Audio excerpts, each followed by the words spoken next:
gone. That's our Berg, and that's our man, Van Brax. All right, let Off-Berg go inside. No call to alarm him. Right.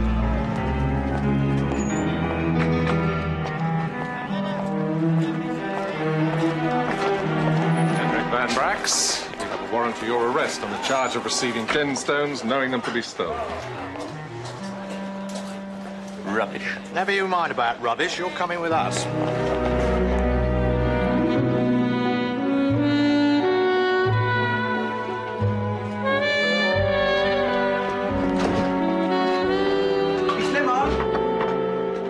Miss Lemon? Miss Lemon? Miss Lemon, I have the cakes. On the blue and gold plates, I think, with perhaps a little flour. Flour? No? No, Mr. Poirot. Very well. But arranged symmetrically, Marie Marvel, she is the great artiste. Where's Captain Hastings? Not back from lunch yet. What is he thinking of? It is 3:30. Oh, he was lunching at his club. Bah, that club. Thank you, Constable. Now, Mr. Van Brax, you'll have no objection to being searched, I take it? I would have the strongest possible objection, Chief Inspector, without the attendance of my lawyer. And why, might I ask, would you need a lawyer if you're as innocent as you make out? You are not dealing with some bumpkin, Chief Inspector. I am a man not without influence, even in your country. Oh, really?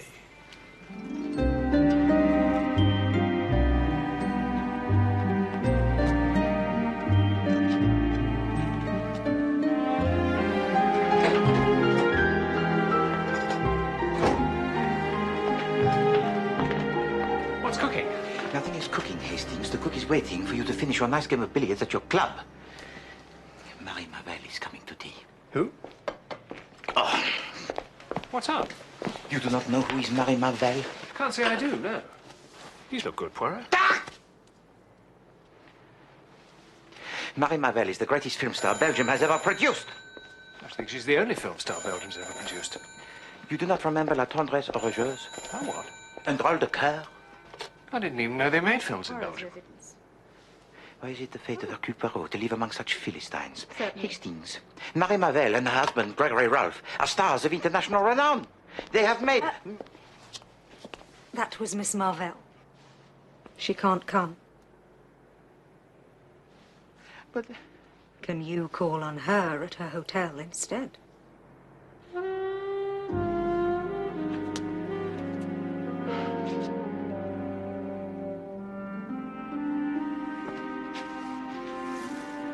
Come, Hastings.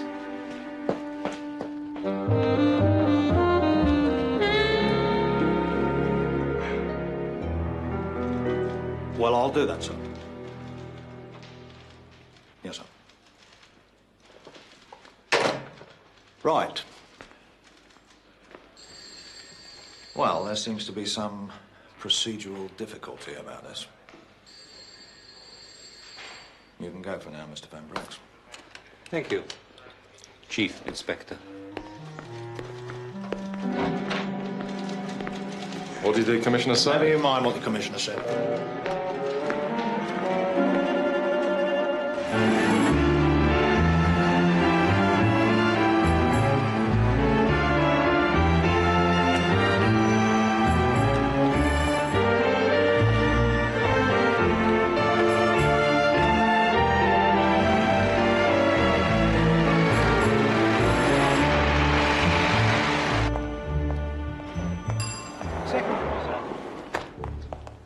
Marie Marvel has conquered the world, mon ami, and now she wishes to consult Hercule Poirot. Well, it is the natural progression.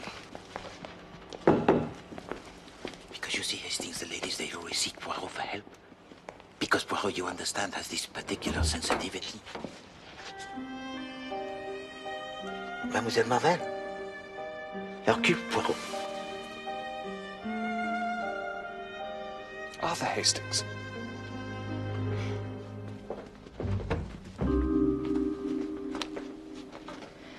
apologize for not coming to your office. But I did not dare to leave the hotel after the last of these arrived this afternoon. Merci. Cheap paper, with the name and address carefully printed. The great diamond, which is the left eye of the god, must return whence it came. The second one's exactly the same. But not the third. You have not obeyed. Now the diamond will be taken from you. At the full of the moon, the two diamonds, which are the left and the right eye of the god, shall return. So it is written. Strong stuff. Mademoiselle, these letters, they did not come by post. No. They were delivered downstairs by a Chinaman. Well, that is what frightens me. It was from a Chinaman in San Francisco that Gregory bought the stone 3 years ago. Reputable diamond merchant? No. He approached Gregory in a restaurant. Well, Gregory said he seemed terrified. And he only asked about 1/10 of its value. He said it was called the Western Star.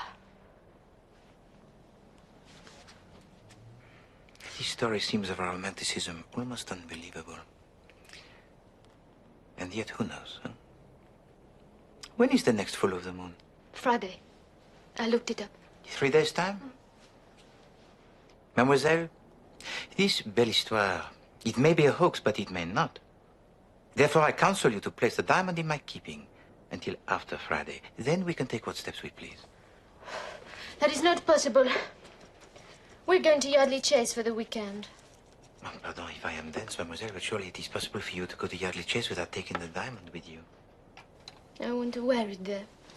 I just remembered it was in the Tatler last week about Lady Yardley having a diamond called the Eastern Star, and how it was meant to be one eye of some Chinese god, and the Western Star was the other, and it belonged to a film star.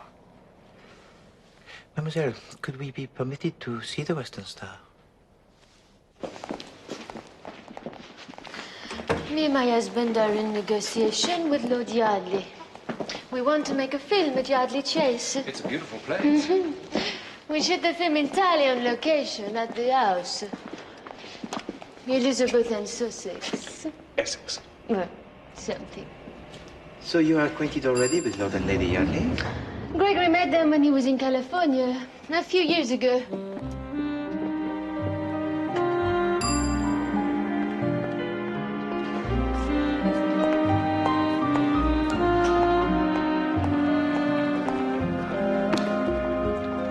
Thank you, madam. Merci. I do not believe the diamonds are twins. I do not believe the diamond of Lady Yardley is as good as mine.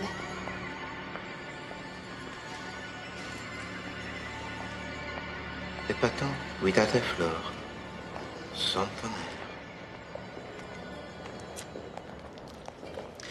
You will leave it with Papa Poirot? Good morning. Gregory is here.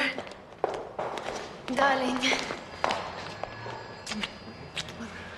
So, this is the famous Monsieur Poirot. Enchanté, monsieur. I am Gregory Roy. Enchanté. This is my associate, Captain Hastings. How do you do? Enchanté. Well, so what does Monsieur Poirot think of our little problem? This one big joke, as I do? I have advised your wife, monsieur, not to take the jewel with her when she visits Yardley Chase on Friday. I agree, monsieur, but a woman is a woman, you know? She can't bear the idea of another woman outshining her in the jewelry department. That's nonsense. My dear lady, I have given my advice. I can do no more.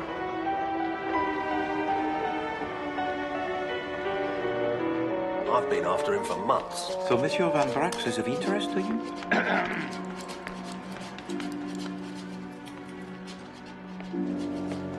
Trouble is, I don't lay a finger on him. Is he one of the Van Brax armament family? He is the Van Brax Armaments family. Only he's got this little hobby, more like an obsession. He collects diamonds. I did not know that. Well, no, not many people do, because he's not too particular how they come by, if you take my meaning. What they call a secret collection. He's mixed up with this dealer called Hofburg in Hatton Garden. There's something going on, I know there is. If I lay a finger on Van Brax, the commissioner will be down on me like a ton of bricks. Oh, it all sounds too complicated for me, mon ami. Won't keep you a minute. What were you doing at the Magnificent, anyway? It was purely the social call. Mademoiselle Marie Mavel, the great Belgian film star, she stays there. Belgian film star? You're pulling my leg. No, Chief Inspector. Poirot does not pull the legs. I'm sure you have much more important business to which you must attend. Right, you are. I can take a hint. I'll be seeing you. Ah, Monsieur Bennett. After you cut my hair last week, I went home and I measured each sideburn. As I suspected, the left one was 3 millimeters longer than the right. Let us make the effort, Monsieur Bennett, not to make a similar travesty today. A haircut is a partnership, Monsieur Bennett. It is a joint venture. I bring to it my hair, you your undoubted skills.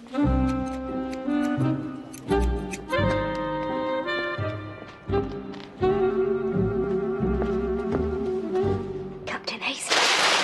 What? I've got Lady Yardley in my office. She wants to see Mr. Poirot. Well, we better... Good Lord. He's not back from the barber's yet. No. Show her in. I'll deal with it.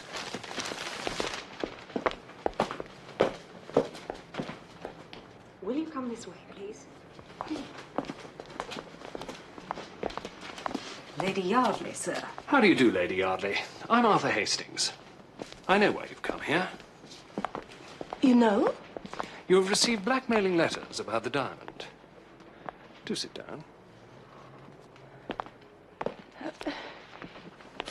You know? How? Logic, Lady Yardley. If Marie Marvell has had warning letters. Marie Marvell has been here. And if she, as holder of one of the twin diamonds, has received a series of anonymous letters delivered by a Chinaman threatening to steal them at the next full moon, it logically follows that you will have received similar missives. That's amazing. Ice-cold logic, Lady Yardley. The deductive process.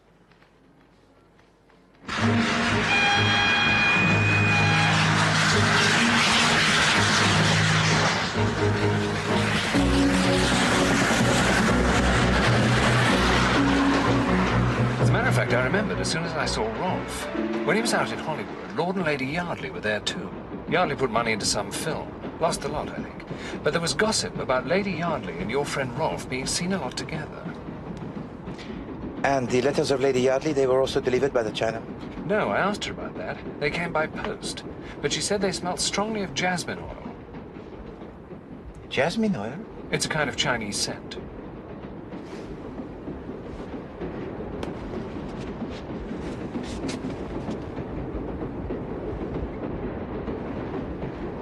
Are they symmetrical, Hastings? Oh, at the sideburns? Yes, I think so. You can be frank with me, Hastings. I am being frank.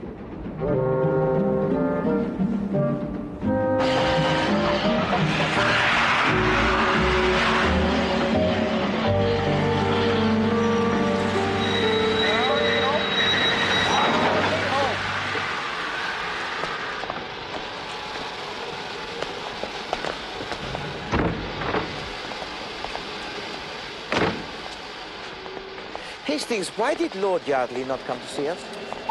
He doesn't take the letters seriously, it appears. Thank you.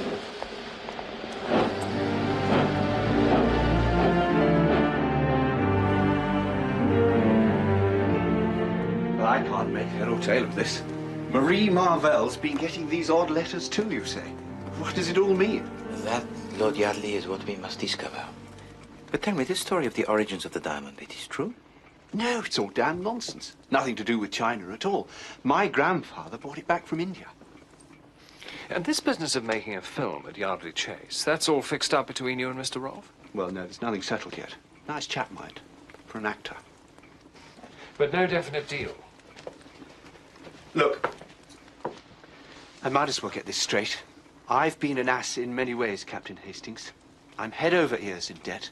But now we've got the children, I want to get things straightened out. Rolfe is offering a lot of money, but Not enough to set me on my feet again. So you must sell the Star of the East?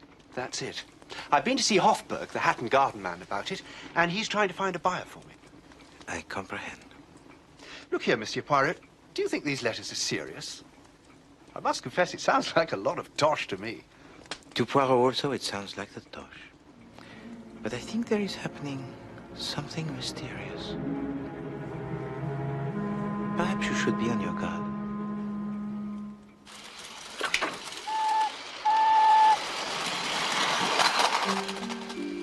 Shall I take it? Just do it along the lolly. Very well, madam. One of the wheels is bent. Can you straighten it, Mama? This is Monsieur Poirot, my dear. Oh. How do you do, Mr. Poirot? Enchanté, Lady Yaddle. It was yesterday that you were fortunate enough to meet my associate, Captain Hastings. Hello. Oh, yes. About those silly letters. Perhaps I took them too seriously. Perhaps. Oh, it's all damn nonsense. I never heard there were two diamonds before anyway. Star of the West, indeed. Don't forget the signal, Harry. The diamond of the great Belgian film star Marie Mavel is fully worthy of the name. You've seen it? Oh, yes. Perhaps it would be possible to see its partner? Why not? Why don't you wear it at dinner tonight, Maud? Oh, it's set in one of the most hideous necklaces you've ever seen. George is always promising to have the stone reset, but it's never been done. You'll have to wind that up again now, Hugo. Oh, Daddy, give me the pin. It's hiding. Thank you, Mullings. I don't. You ought to know about this, Mr. Poirot. It's from Hofberg. He's sending a man down tonight to have a look at the stone. I wish you wouldn't sell it, George.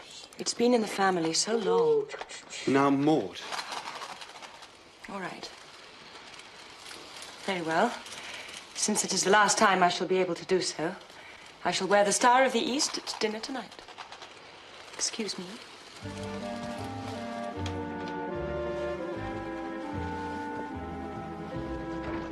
Who's the fellow who's coming down? Oh, sounds foreign. Mr. Henrik van Brax.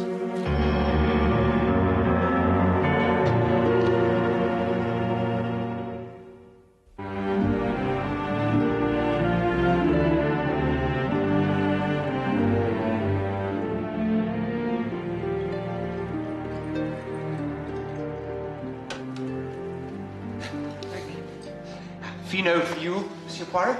Ah, non, merci. Amontolado, s'il vous plaît. I believe the aperitif should be a pleasure rather than a penance. Ah. Behold the sacrifice. C'est magnifique. No, no. Wait till I turn the main light on. Then you may feast your eyes on the ugliest necklace in England. What happened? Maud! Is he the light? Maud! Oh, God! Darling, what happened? The Chinaman. What? Side door. Where is it? There, that one. It's here! They didn't get away with it. Well done, Captain Hastings. They must have dropped it in their panic. No. What? Look at it carefully, Hastings. The Star of the East, it's gone. Oh, my God. That door's always kept locked. It's not locked now. Poirot, look at this. Piece of silk from the Chinaman's robe. Mullings, look after her ladyship and call the police. Come on, they haven't got far. Be careful. There may be more than one.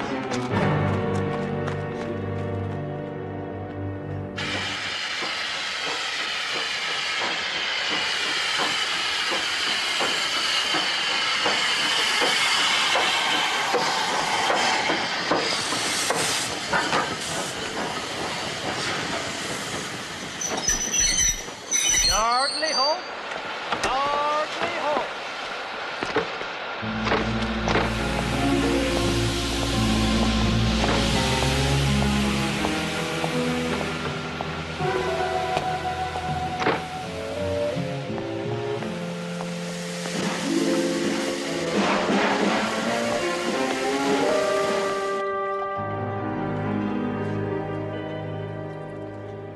I was just about to turn on the other light when a man sprang on me from behind. He tore the necklace from my neck with such force that I was pulled over. As I fell, I saw him disappearing through the side door. I realized by his pigtail and his embroidered robe that he must be Chinese. Got away. I heard something. Oh, George. Come on, old girl. You've had a bit of a shock. Drink that, darling. Mr. Van Brack's to see you, my lord. He says that you expect him. Oh, good Lord. I shall have to explain to him, I suppose. I'll talk to him in the library, Mullings. Very good, sir. Oh, no sign of the police yet? Not yet, sir. Will you excuse me a moment, my dear? Of course. Excuse me. I think I'll just go up to my room and lie down for a while. I'll be all right.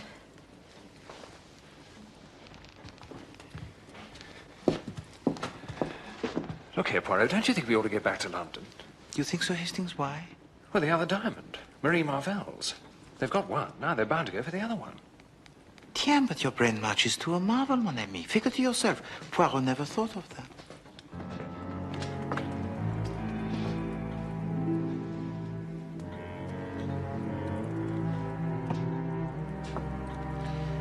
Yes, Hastings, we must go back to London. Immediately.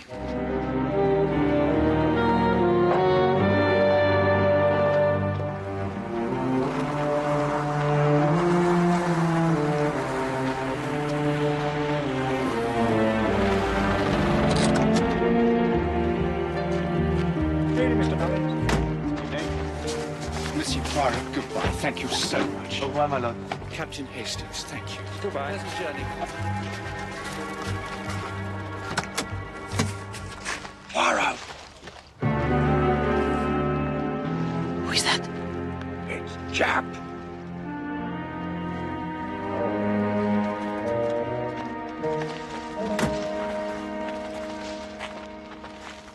Why do you lurk, Chief Inspector?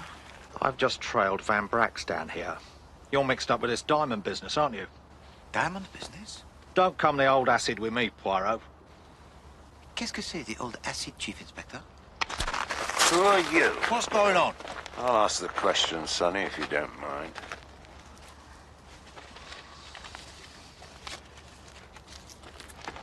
Scotland Yard. Twig-a-voo? Oh, very sorry, sir. Just doing my job, sir. We've had a report of a diamond stolen. What? Do you know about this? Yes, it was 20 minutes ago. 20 minutes ago? Darn it. Can't have been Van Brack's then. We'd only just got off the train. No, it was some Chinaman. All right, Sergeant, get on with it. Thank you very much, sir. Good night, sir. Come on, lad.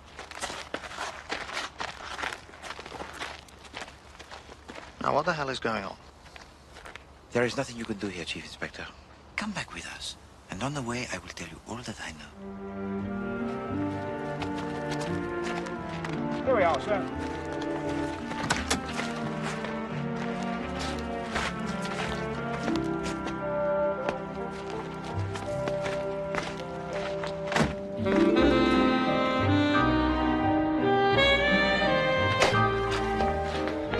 I have the honor to remain. It's all over the papers. Yours sincerely, Hercule Poirot. Good morning, Hastings. Morning. The Curse of the Eastern Star. Oriental intruder attacks Viscountess. Informed sources were last night speculating that religious fanatics were responsible. Thank you, Hastings. I have already read the newspapers. It beats me how they get into print so quickly. No, they make it up, Hastings. You think so? Well, we going to the Magnificent? We should have been there last night. Want to warn Marie Marvell. I mean, obviously her diamond's going to be next on the list. Oh, she will have seen the newspapers, Hastings. Besides, it is not yet the full of the moon.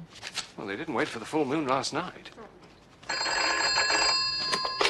Yes? Yes, Miss Lemon.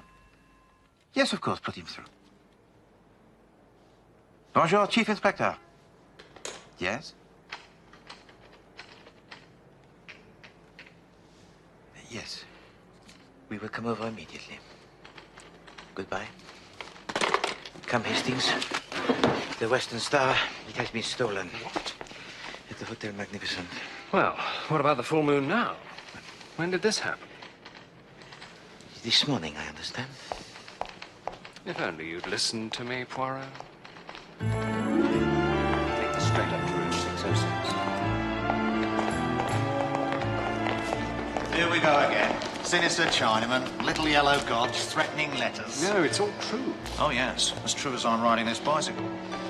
Van Brax is mixed up in this somewhere. How was the diamond stolen?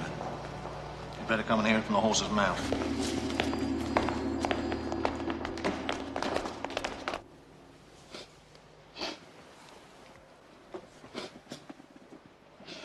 I came on duty at 8 o'clock. We weren't all that busy, and I noticed particularly that Mr. Rolfe left the hotel at about 11:15. Why did you go out? You did not have to go out. You want me to be a prisoner in the hotel? Why did you not give the diamond to Monsieur Poirot for safekeeping? Recriminations are not very helpful, Mr. Rolfe. Go on, son.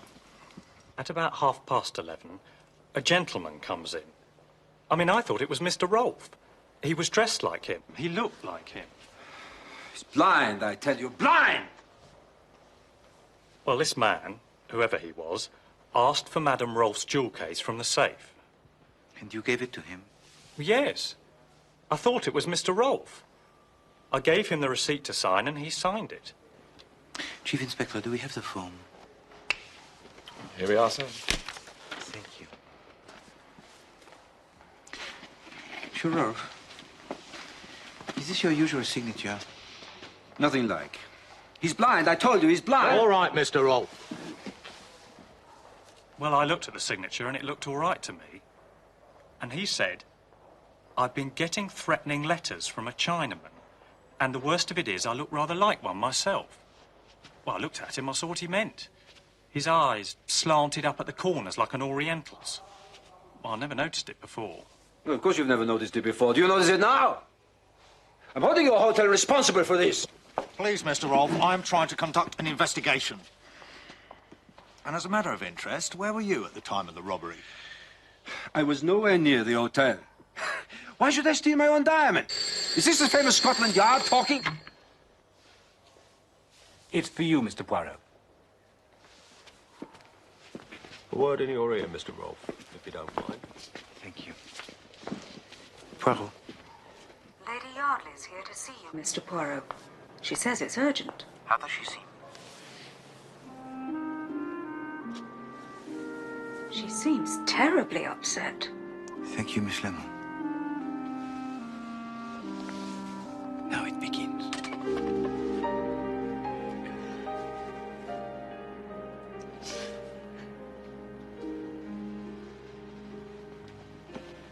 Have you seen the papers?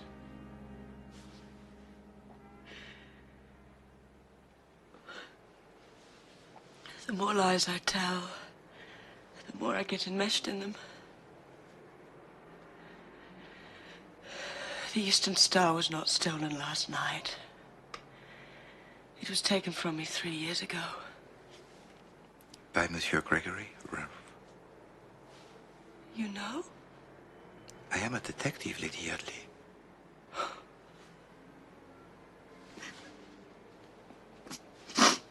When we met in California, he was such fun. He was so... I was never more than indiscreet, Monsieur Poirot, I swear. But I wrote him some letters. And he blackmailed you? Yes. But you got back the letters. Only in return for the Eastern Star. And then your husband throws a hammer into the works when he tells you he wishes to sell the diamond. I was frantic. Gregory had arranged for Mr. Hofberg to make this paste replica. But I knew that an expert would spot it immediately. What happened then? I came here 2 days ago to tell you all this. You came here to tell us that you were being blackmailed? And about Monsieur Gregory Ralph? Why did you not? I didn't know Marie had already been to see you. And when Captain Hastings assumed I'd come for the same reason as her, I just lost my nerve. Well, I assumed. Gregory had concocted a plan. He was to write those mysterious, threatening letters. And then we were each to stage a robbery. Which you did last night? But that was the Chinaman. No, Hastings, there was no Chinaman. Lady Yardley merely turned out the light. She screamed, removed the paste stone, and threw the necklace along the corridor. But what about the piece of silk from the Chinaman's robe? I'd put that in the door earlier. Gregory Rolfe's diamond was stolen as well. That was the Chinaman. No, Hastings. That was stolen by Monsieur Gregory Rolfe. With the aid of a little gum at the corner of the eyes. Good Lord, why would he go to all that trouble? He could have taken it at any time. Well, there had to be a performance. People would be suspicious if there wasn't a proper theft. And the insurance company, too, would be quite doubtful, I think. But he won't give it back to me. He says I can claim the insurance on the diamond now, so why should he give it up? But it's not insured. So, a small problem, huh? A terrible problem, Monsieur Poirot. Perhaps. May I keep this, madame?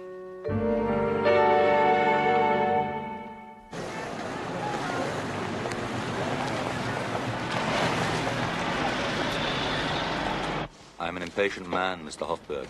The diamond is on the market now, I happen to know. It hasn't come to me, yes? It will, Mr. Van Brax, have no fear. You have the money. I'm ready to move at a moment's notice, don't worry.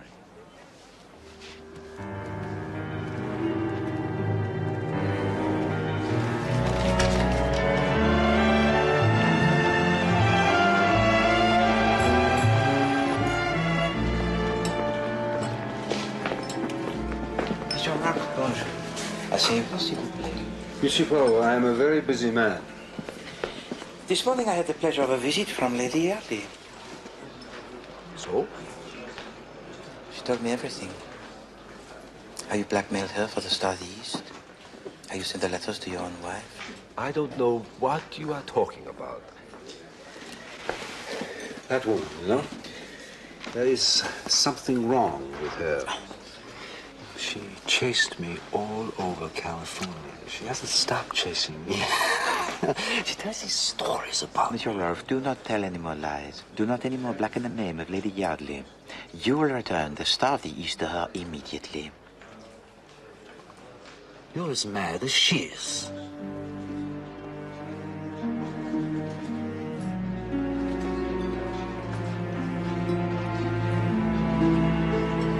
Very well.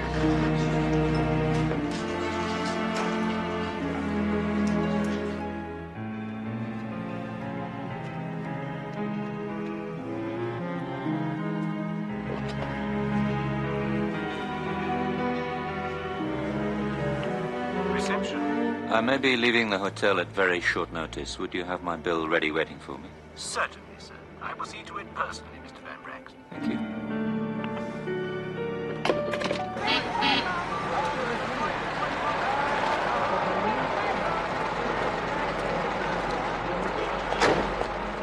Thank you.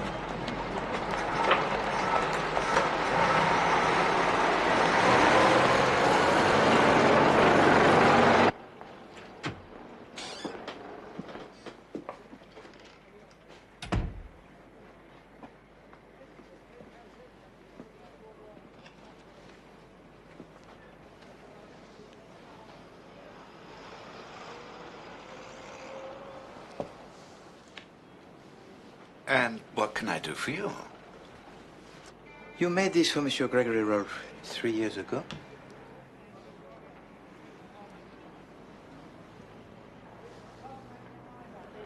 I think you know what I want, Monsieur Hofberg. If you do not assist, the Chief Inspector Japp of Scotland Yard will be pleased to hear how you are acting as a dishonest broker between Van Brax and Monsieur Gregory Rolfe.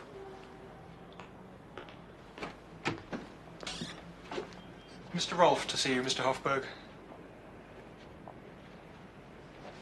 I'll come out.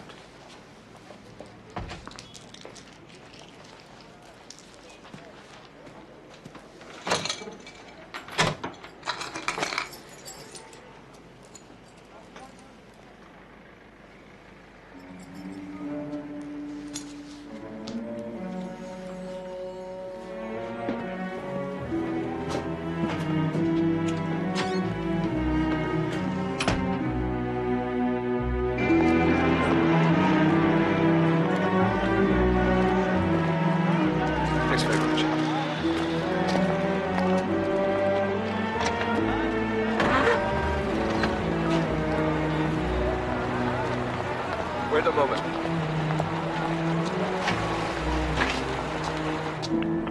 Van Brax, hello. Van Brax. It's Gregory Rolfe. Yes? Look, I've got the article in question. I've just seen Hofberg, and, well, he's behaving strangely. He doesn't want to handle it.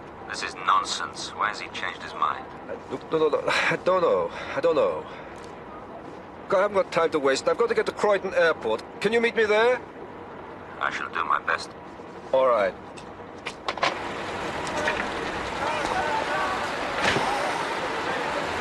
Right, let's go.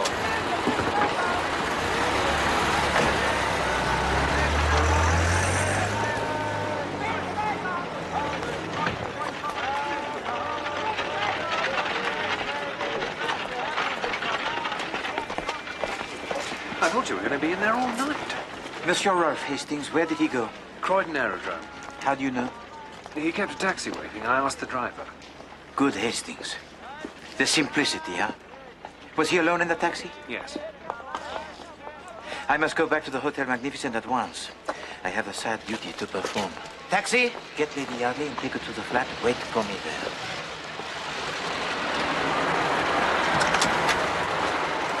Hotel Magnificent, s'il vous plaît. Taxi!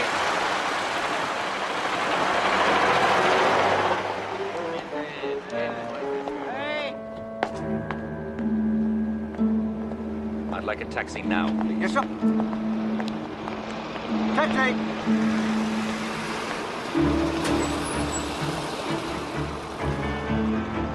Croydon Airport, quick as you can, please. Yes, sir. All right, stay with it.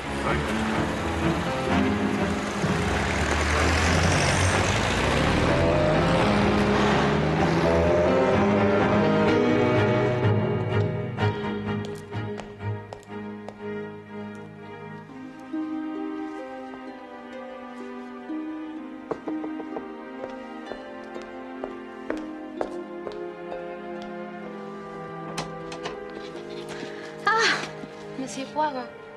Mademoiselle, may I please come in? But of course. Merci.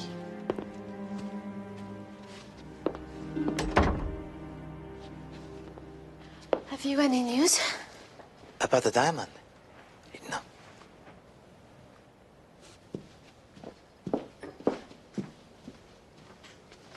You do not pack, mademoiselle? Why should I be packing? No, merci. Oh, you mean to go to Yardley Chase? We don't go till tomorrow.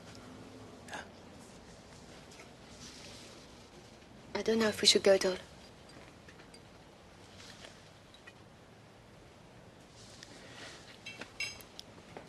Mademoiselle, j'ai de mauvaises nouvelles pour vous.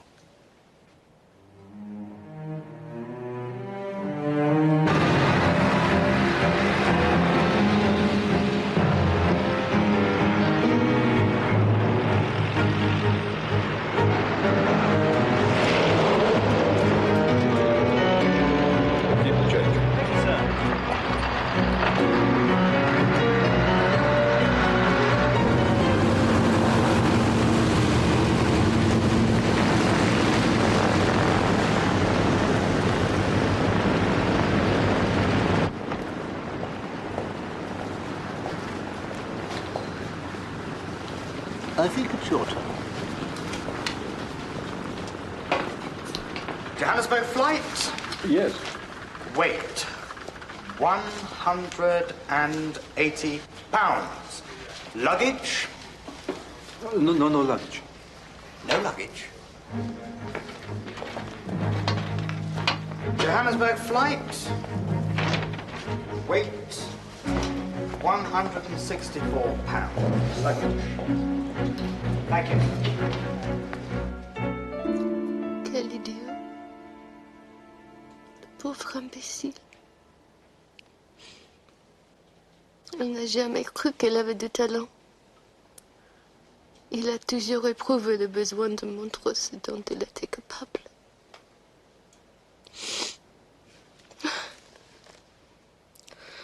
En me donnant les diamants. Il est parti maintenant. Le chapitre a fini.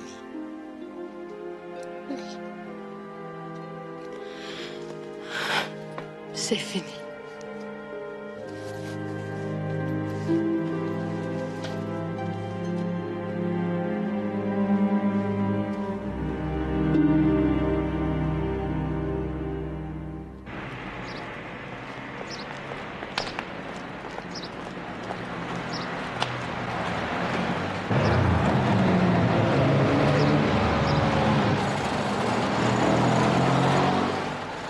How long till we get to the aerodrome? Oh, only 5 minutes now, Gov.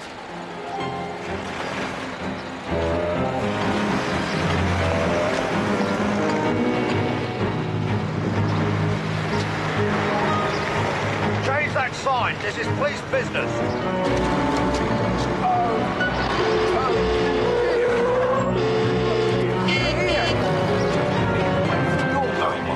Come on.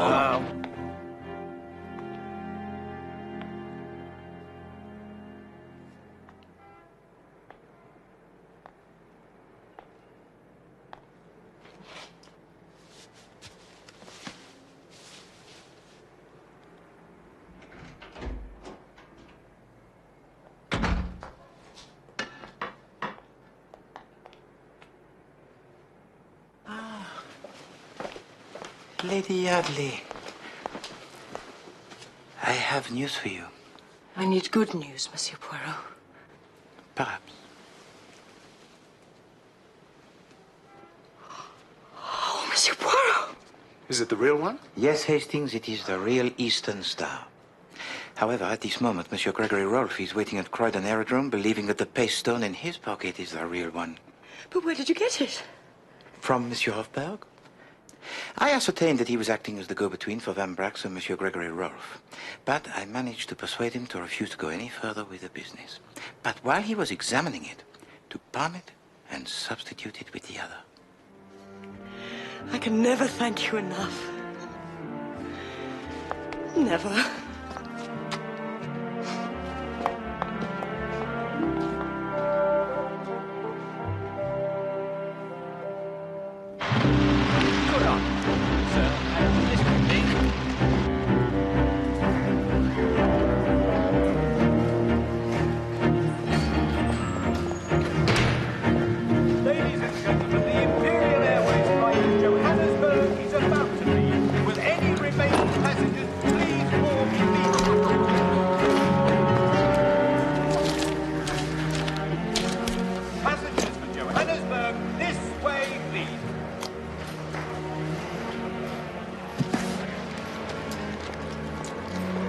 Wait a minute, you think I'm mad? This is paste. No, don't try that, Van Brax. I took this from my wife's jewelry case myself. It's still paste. You've been wasting my time. Look, Van Brax, I need this money. Me too.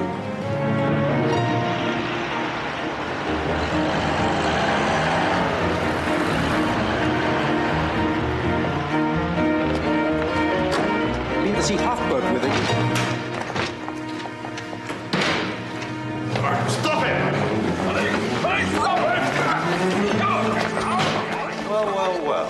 If it isn't mine here, Van Brax. Right, come on! I don't think your friends in high places will be able to get you out of this one, Mr. Van Brax. Really? I'm charged with what? Carrying my own money. And you're going to charge Mr. Rolfe with being in possession of an imitation diamond worth £3 10 shillings. Good. I shall enjoy this. Let's go to Scotland Yard, shall we? Wait a minute, wait a minute.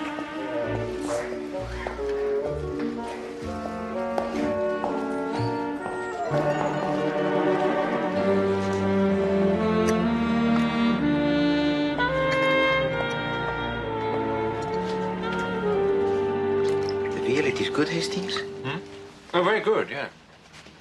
It has marinated in a mixture of white wine, brandy, and the seeds of the fennel. Excellent.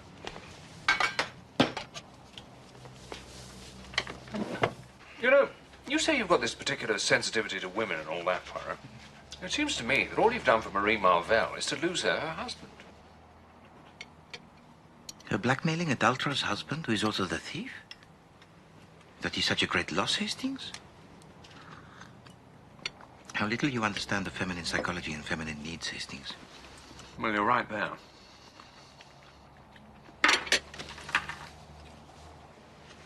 Hastings. Yes, old chap? I have worked hard, Hastings, to prepare for you the delicious dinner. I have searched the shops for the exotic herbs. I have argued with the butcher, who is a fool. I have beaten the escallops with a little mallet until my arm, it aches. And you sit there shoveling food in your mouth and writing in your little book.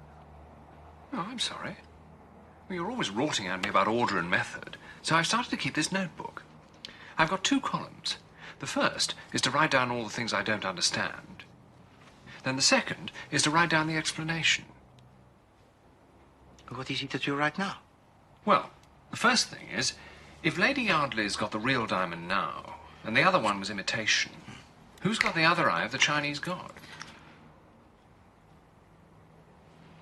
Hastings. There was no Chinese god. There was no connection with China whatsoever. Now close your little book and eat your dinner.